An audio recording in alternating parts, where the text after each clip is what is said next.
WhatsApp તમારા બધાના સવાલો લઈને હું અહીંયા આવી છું. અહીંયા એટલે કે એક નવું એડ્રેસ અમદાવાદને મળી ગયું છે. એજ્યુકેશન રિલેટેડ કોઈ પણ ક્વેશ્ચન હોય, ફોરેન એજ્યુકેશન, અહીંયા નહીં, 10મા ધોરણમાં શું કરું, 12મા ધોરણમાં શું કરું, અમદાવાદમાં એની વાત નથી, પણ ટ્રાન્સગ્લોબ એજ્યુકેશન હવે અમદાવાદમાં ફાઇનલી આવી ચૂક્યું છે. નવું એડ્રેસ છે એનું ઇસ્કોન પાસે.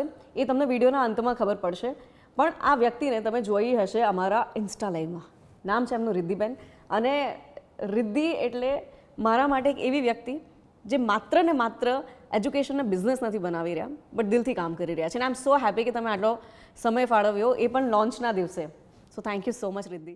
Thank you Aditi, thank you so very much. તમે બહુ ઊંચી પદવી આપી દીધી છે અને આઈ થિંક કે દરેક ઇન્ડિવિજ્યુઅલ જેને પોતાના કામ માટે ને પોતાના બિઝનેસ માટે એક પેશન હોય જે એકને બિઝનેસ નથી ગણતું, આઈ એમ શ્યોર એ મારા જ ગાઈડલાઇન્સ અને તમારા જેવાના પણ ગાઈડલાઇન્સમાં કામ કરતું હશે.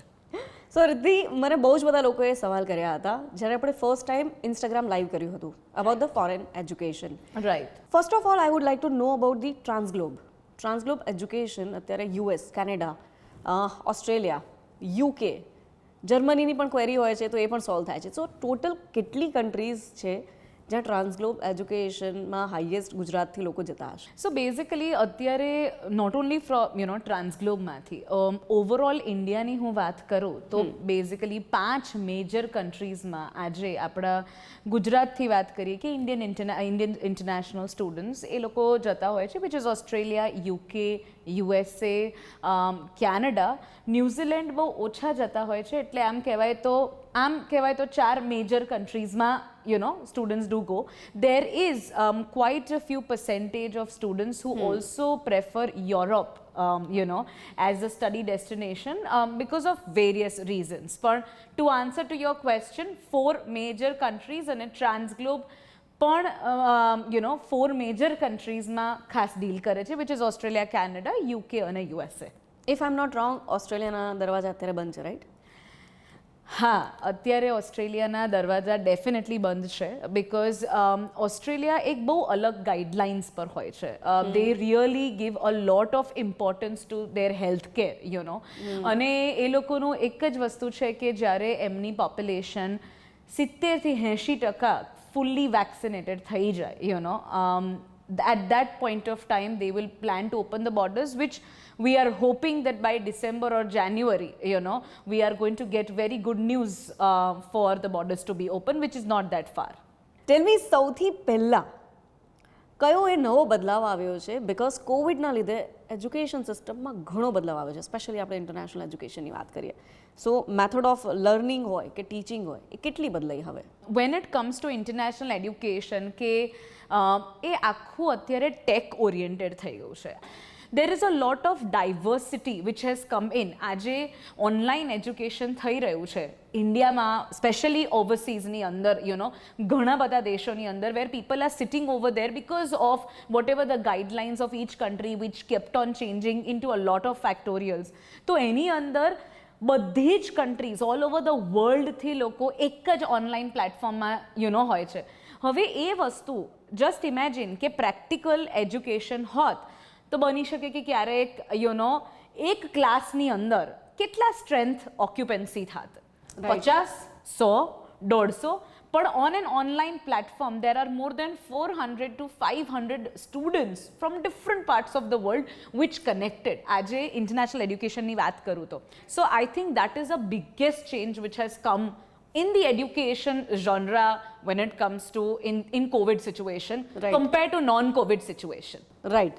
સો લોકોનું માઇન્ડસેટ પણ હવે બદલાયું છે, એજ્યુકેશનની રીત પણ બદલાઈ છે અને શીખવાની રીત પણ બદલાઈ છે. બોટમ લાઈન એ છે 110%. So what is the solve responsibility of the agent in general? કારણ કે ટ્રાવેલ હોય કે એજ્યુકેશન હોય, જ્યારે પણ એજન્ટની વાત આવે ને એટલે ઘણા બધા લોકોને એવું હોય કે એ લોકો જવાબદારી લે છે કે નથી લેતા, શું ખબર. મને એવી ખબર છે કે ટ્રાન્સગ્લોબ એજ્યુકેશનની સાથે વાત કર્યાના 6 મહિના સુધી મને એ વિડીયોની નીચે એવી કમેન્ટ આવતી હતી કે બેટા મને આમનો નંબર આપને, રાજકોટમાં ક્યાં છે આમની ઓફિસ.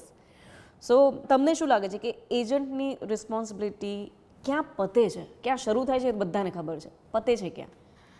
તમારા છે ને સવાલમાં 2 સવાલ છે કે એજન્ટની રિસ્પોન્સિબિલિટી શરૂ ક્યાં થાય છે અને પતે છે ક્યાં, કે એમની એક્ઝેક્ટ રિસ્પોન્સિબિલિટી શું છે. ધ થિંગ ઇઝ દેટ કે મારું એવું માનવું છે કે when it comes to an agent કે આજે કોઈ પણ માણસ કે કોઈ પણ એજન્ટ હોય જેના પાસે ઇન્ટરનેશનલ એડ્યુકેશનની ક્વેરીઝ આવતી હોય છે, એમને પહેલાં એ જાણવું જોઈએ કે પર્ટિક્યુલર સ્ટુડન્ટનો ગોલ શું છે. એ ગોલ ભણવાનો છે કે એમને એવું છે કે મારે ત્યાં જઈને સેટલ થવું છે, કે હું બહુ જ ઇન્ટેલિજન્ટ સ્ટુડન્ટ છું પણ હું એક બહુ મધ્યમ વર્ગથી બિલોંગ કરું છું અને મારે સ્કોલરશિપ સાથે જવું છે, કે પછી કે મારી પાસે એકદમ બધું જ સેટ છે, બધું જ અહીંયા સુપર છે અને મારે એક ખાલી ઇન્ટરનેશનલ એક્સપિરિયન્સ લેવા માટે અબ્રોડ જવું છે. રાઈટ. કહેવાનો મતલબ એ છે one needs to understand and connect to the real queries of the students. હા, એટલે એક સ્ટુડન્ટને ખબર હોવી જોઈએ કે એના જવા પાછળનો પર્પઝ શું છે, અને સ્ટુડન્ટ કરતાં એજન્ટ એ વસ્તુને કનેક્ટ કરી દેવું જોઈએ કે સ્ટુડન્ટ અને પેરેન્ટ્સનો ગોલ શું છે. So that is wear V as an કોઈ પણ agent I would say wood want to understand કે સ્ટાર્ટ ગોલ શું છે, એન્ડ ગોલ શું છે. એન્ડ ગોલ વિઝાથી પત્તો નથી. સો કરન્ટલી કોવિડ સિચ્યુએશનના લીધે કઈ કઈ કન્ટ્રી એવી છે જે ઓપન છે અને કઈ કઈ કન્ટ્રી એવી છે જેના વિશે આ લોકોએ રિસર્ચ કરવાની વધારે જરૂર છે બિફોર દે ગો? જો હું એમાં છે ને આમાં એક જ વસ્તુ કહીશ કે આજે હું કંઈક કહીશ, કાલે વેબસાઇટ પર ગાઈડલાઇન્સ બદલી જશે, પરમ દિવસે ફરીથી ગાઈડલાઇન્સ બદલશે. પણ અત્યારે સમરીમાં એવું છે કે અત્યારે યુએસ, યુકે અને કેનેડાની અંદર ઇન્ટરનેશનલ સ્ટુડન્ટ્સ અલાઉડ છે વિથ સર્ટન ક્વોરન્ટાઇન ગાઈડલાઇન્સ, બરાબર. અને એ બધી જ ગાઈડલાઇન્સ પહેલાં છે ને હોટલ ક્વોરન્ટાઇન હતું, બરાબર છે. હવે અમુક કન્ટ્રીઝની અંદર તમે સેપરેટ તમારી રીતે અપાર્ટમેન્ટ્સ લઈ શકો છો, બરાબર, 7 days, અમુકની અંદર 10 days બેઝિકલી હોમ ક્વોરન્ટાઇન કરી શકો છો. અને ઘણી બધી વસ્તુમાં યુનિવર્સિટી પણ પોતે ક્વોરન્ટાઇન અરેન્જમેન્ટ્સ કરે છે. એટલે કહેવાનો મતલબ એ છે બિકોઝ આજે એક્ઝામ્પલ આપીએ, બરાબર છે, કે એ ડેટ્સ એક્સટેન્ડ થતી હોય છે ક્યારેક ગાઈડલાઇન્સની, તો એ તમારું ને મારું કહેવાનું બહુ જ ખોટું પડે. મારું એવું સજેશન રહેશે કે ઓલવેઝ તમે ક્યાંય પણ ટ્રાવેલ કરતા હો બધું જ ઓનલાઈન અવેલેબલ છે, પોતાની રિસર્ચ કરવાની રાખો. કારણ કે ફલાણાએ કીધું, ઢીમકડાએ કીધું અને આપણે એમ કરીને જતા રહ્યા, બરાબર છે, અને ખબર પડી કે એરપોર્ટ પર અટકાઈ ગયા, which is not okay to blame anyone. Self research is the best research. 3 countries at this point of time is open, with certain quarantine requirements. Australia and New Zealand will come up with their borders opening positive news very soon, which a lot of us are waiting to hear. So as you sad Riddhi કે દરેક parents હોય કે students આપણે research કરવું જોઈએ. હવે research માટે આજકાલ એક જ સોર્સ છે, ઓનલાઈન. હું ટ્રાન્સગ્લોબ એજ્યુકેશનની વેબસાઇટ ઉપર ગઈ, મને ઘણી બધી માહિતી મળી. સેમ એવી રીતે કોઈ બીજી વેબસાઇટ ઉપર જઉં છું. આટલી બધી વેબસાઇટની દુનિયામાં એમાં ગૂગલમાં તમે એવું લખો ને કે I want to study in Australia or Canada, એટલે પછી તમને એડ્સ પણ ચાલુ થઈ જાય. તો ડિજિટલના એરામાં ખબર કેવી રીતે પડે કે કઈ કંપની ઓથેન્ટિક છે અથવા તો આ રિપ્રેઝેન્ટેટિવ સર્ટિફાઈડ છે, કે જે મારા પ્રોફાઇલમાં બ્લુ ટિક છે તો ખબર પડે છે કે હા આ જ અદિતિ છે. તો કેવી રીતે ખબર પડે કે ટ્રાન્સગ્લોબ એજ્યુકેશન જે છે એનું ના યુનિવર્સિટીની સાથે એક્ઝેક્ટલી કનેક્શન કઈ રીતનું છે? એમ અત્યારે કરંટ એરાની અંદર છે ને ઇન્ડિયાની અંદર બહુ જલ્દી ખબર નથી પડતું કે શું ઓથેન્ટિક છે ને શું ઓથેન્ટિક નથી, right.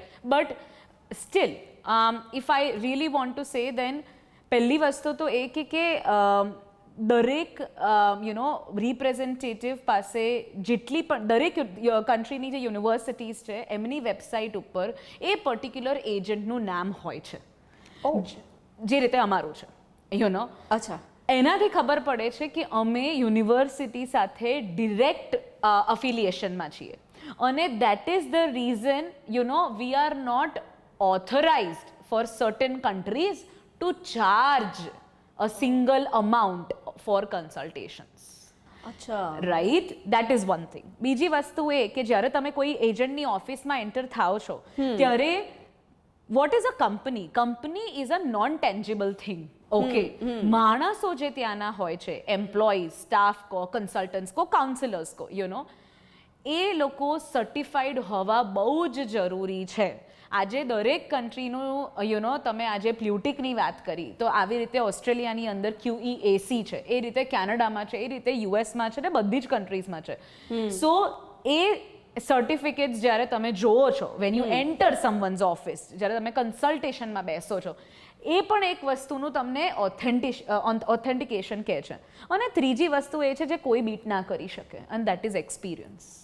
Right. So one needs to understand to make sure કે બેઝિકલી એ યુનિવર્સિટી એમની પાસે ડિરેક્ટલી અફિલિએટેડ હોય અને એમના કાઉન્સિલર સર્ટિફાઈડ હોય અને એમનો મિનિમમ અમુક વર્ષનો એક્સપિરિયન્સ હોય જેનાથી એ ગાઈડ કરી શકે એમની બધી જ ક્વેરીઝ માટે. Right. To answer your question. So Transglobe એજ્યુકેશનનો એક્સપિરિયન્સ કેટલો આ ફિલ્ડની અંદર, અને હવે અમદાવાદમાં પણ finally you are here, so future plan શું છે બિઝનેસને લઈને, કે વોટ ઇઝ ધ મેઇન મોટો?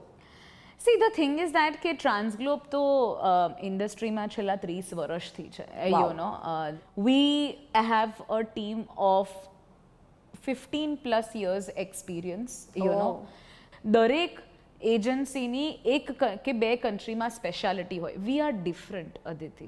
આપણે દરેક કન્ટ્રીના પ્રોડક્ટ હેડ્સ છે જે લિટરલી 15 વર્ષ પ્લસ એક્સપિરિયન્સ છે. Wow. Let me quote myself, okay રે, જે મારા કરતાં પણ કદાચ 3 વર્ષ ઉપરનો એક્સપિરિયન્સ હશે. વાવ. બરાબર છે. સો વી એમ ટુ મેક શ્યોર કે આજે કોઈ પણ સ્ટુડન્ટ આવે તો એમનું એન્ડ ટુ એન્ડ, જે હું ઓરિએન્ટેશન સુધીની વાત કરતી હતી, એ એમના પ્રોડક્ટ હેડ્સ સાથે એમનું કન્સલ્ટેશન્સ થાય apart from the other team members, right? Right. And we believe in shaping a student's future, and I really mean it. Wow. It is not just admission, it is not counseling, it is not just visa, it is not just PR. જ્યારે એમના parents અમને આવીને એવું કહે કે you are the one and your company is the one responsible to shape my child's future, child's personal development, that is what we aim for, so that is all about Transglobe. That's amazing, Riddhi. English test preparation માટે students શું કરે જેથી એમના bands સારા આવે? What I believe is that કે પાછળની જે જનરેશન જે હવે આવશે આગળ, એ બધાએ અત્યારથી જે લોકો ફર્સ્ટ સેકન્ડથી માંડીને જે પણ XYZ સ્ટેન્ડર્ડ્સમાં છે, એ લોકોએ અત્યારથી જ એમની કમ્યુનિકેશન સ્કિલ્સમાં કામ કરવું જોઈએ. Into day to day life. એ ન્યૂઝપેપર અને ઇંગ્લિશ મૂવીઝ જોવાથી ઇંગ્લિશ નથી આવતું. It comes with practice. બરાબર છે.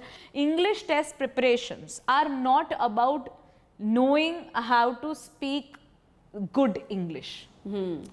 It is about knowing the right techniques. એટલે આની અંદર ટેકનિક્સ અને એ બહુ મેટર કરે છે ને, જે એકચ્યુઅલી એક્સપર્ટ ફેકલ્ટીઝ છે જે આપણા ત્યાં છે, રાઈટ, એ જ વસ્તુ એ કહી શકે છે. અને અગેન ડિજિટલ થવું બહુ જરૂરી છે. જે આપણું એક કોચિંગ પોર્ટલ છે, જે સ્ટુડન્ટને એક ઇન્ડિવિજ્યુઅલ યુઝરનેમ અને પાસવર્ડ આપે છે 6 મહિના માટે, જેની અંદર બધી જ IELTS અને PTની ટેસ્ટ અંદર જ હોય છે, કે આજે સ્ટુડન્ટ રિમોટલી, અને આ કન્સેપ્ટ હતો નહીં. આ કન્સેપ્ટ એટલે પ્રેક્ટિસ કરવામાં આવ્યો બિકોઝ કોવિડ, કે આજે ક્યારે પણ 3rd wave 4th wave 5th wave આવે તો પણ એમનું આજે IELTS પ્રિપરેશન લર્નિંગ અટકે નહીં. અમારા માટે IELTS અને PTનું પ્રિપરેશન એ બિઝનેસ નથી. અમારા માટે એ પ્યોરલી એટલે જ છે કે અમારા સ્ટુડન્ટ્સને બેન્ડ્સ આવશે તો એમને જે એમના સ્યુટેબલ યુનિવર્સિટી અને કન્ટ્રીમાં ટાઈમસર એડમિશન મળશે. હા, ટાઈમસર એડમિશન મળવો બહુ જ ઇમ્પોર્ટન્ટ છે.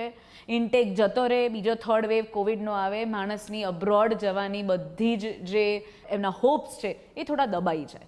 So that is the reason કે ટાઈમસર વસ્તુ કરવી બહુ જરૂરી. અને અત્યારે કરંટ સિચ્યુએશન એવી છે ને કે લોકોને અત્યારે કેનેડા બી જવાનું હોય છે તો 2.5 લાખના પેકેજ લેવા પડે છે. કેમ કે વાયા જવું પડશે એમ. ઇન્ડિયાથી ડાયરેક્ટ ફ્લાઇટ નથી. એક્ઝેક્ટલી. સો ઇટ્સ લોકોને FD તોડાવીને છોકરાઓને ભણવા મોકલતા હોય છે. લાઈફની આખી કમાણી નાખી દેવાની, એમાં પછી 2.5 થી 3 લાખ રૂપિયા ભરીને છોકરો કેનેડા જાય અને પછી આપણને એમ થાય કે જો વેલ પ્રિપેર્ડ અહીંયાથી જ નથી તો ત્યાં જઈને બી એને એટલી જ સ્ટ્રગલ કરવાની. એક્ઝેક્ટલી. અને કમ્યુનિકેશન એક કી છે. આ બેન્ડ્સ તો ચલો એક એડમિશનનું માધ્યમ છે, પણ ત્યાં જઈને તો ઇંગ્લિશમાં જ તમારે લોકલ પબ્લિક સાથે કમ્યુનિકેટ કરવાનું હોય છે. ઇંગ્લિશ તો તમે છોડો, અત્યારે આજે કેનેડાની અંદર વેન્કુવરમાં લોકો એડમિશન્સ લે છે તો ત્યાં તો ફ્રેન્ચ લેંગ્વેજ હોય છે. ઓકે સો કહેવાનો મતલબ એ છે કે ઘણા બધા એજન્ટ્સ એ વસ્તુ ઓકે વેન્કુવરમાં રેસિડેન્સી સ્ટેટસ રિજનલ છે મળશે એટલે તમે એક કામ કરો વેન્કુવરની કોલેજમાં લો, પણ ફ્રેન્ચ પણ સ્ટુડન્ટને શીખવાડવું બહુ જ ઓર પ્રમોટ કરવું બહુ જ જરૂરી છે, જે આપણે ડેફિનેટલી એ વસ્તુને આપણે પ્રમોટ કરીએ છીએ કે તમારે લેવલ 1 ફ્રેન્ચ તો ક્લિયર કરીને જવાનું, નહીં તો તમે બોલી નહીં શકો, કોઈ તમને ઊભું નહીં રાખી શકે. એટલે જેટલી ચોખ્ખી તમારી ગુજરાતી ભાષા હોય એટલી જ ચોખ્ખી અંગ્રેજી પણ કરો, ફ્રેન્ચ પણ કરો, અને બીજી બધી કન્ટ્રીમાં જેટલા પણ તમારા સવાલ છે એ પણ તમે કરી શકો છો. મને નહીં, ડિરેક્ટલી રિદ્ધિને કરજો ટ્રાન્સલોગ એજ્યુકેશનની અંદર. પણ આ મને પર્સનલી ઇન્ટરેસ્ટિંગ ક્વેશ્ચન લાગ્યો હતો. Which country is best for food technology, યા તો મીડિયાનો કોર્સ, યા તો ટુરિઝમ રિલેટેડ એજ્યુકેશન? આમાં એવું છે કે હું એમ નથી કહેતી કે મારો આન્સર પરફેક્ટ હશે, બરાબર છે, of course based on your experience. My experience મારું એવું છે કે basically van it comes to food technology, okay, I would want to say કે USA and Canada are very good, being very honest to you, on food technology because of the way their entire system is. ટોરિઝમ તો એવું છે ને કે ટોરિઝમ છે ને એક particular કન્ટ્રીનું નથી. ટોરિઝમનો કોર્સ દરેક કન્ટ્રીમાં સુપર્બ હોય છે, બિકોઝ ટોરિઝમ કે હોટલ મેનેજમેન્ટ, ટોરિઝમ એ બધા જે કોર્સીસ હોય છે એ એકચ્યુઅલી સ્વિટ્ઝરલેન્ડમાં બેસ્ટ થતા હોય છે.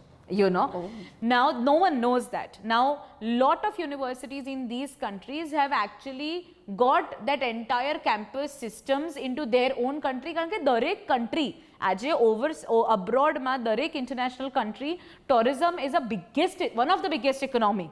Yep. બરાબર છે, and I'm sure you would. That's why I'm promoting local tourism a lot. Definitely. So having said that, tourism તમે કોઈ પણ કન્ટ્રીમાં જાઓ, it is good only, બરાબર છે. It just depends કે તમે કયા સ્ટેટમાં જઈ રહ્યા છો, બરાબર છે. એક અમુક જ સ્ટેટ્સ એ પર્ટિક્યુલર કન્ટ્રીઝમાં, યુ નો, ફોર એક્ઝામ્પલ ઓસ્ટ્રેલિયાની અંદર ટુરિઝમ કરવું હોય, રાઈટ, તો હું એમ કહીશ કે તમે બ્રિસ્બેન જાઓ કે ગોલ્ડ કોસ્ટ જાઓ, because that is the speciality, you know, of tourism. અને તમારો જે થર્ડ ઓક્યુપેશન તમે મને કહ્યું કે media. Media, I think that media arts is very good in UK. You know, UK is known best for anything which is relevant to arts. They have top universities, very high technologies for students to experience that. કે એમાં નાનો certified course હોય કે મોટી degree હોય, I think UK would be the one which I would recommend.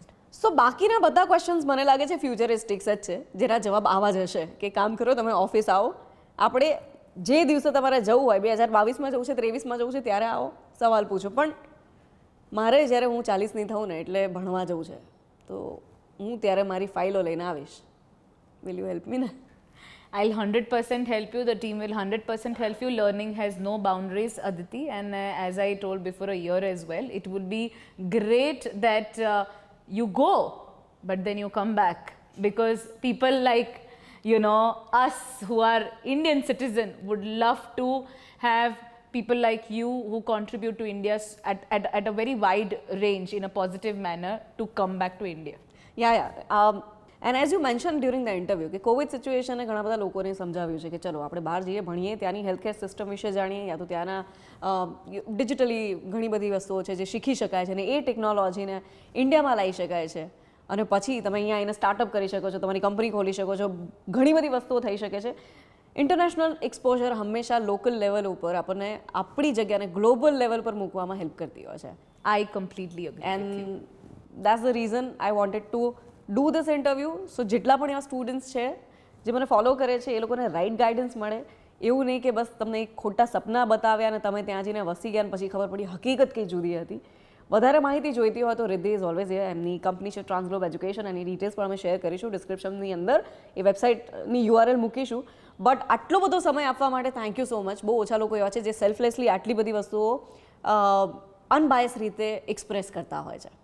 Thank you, Aditi. I think it would not be possible if it was not you, who is so natural and who is so honest in actually putting the questions, you know. So thank you so very much. Thank you. And thank so you, much. viewers, I think, for watching us.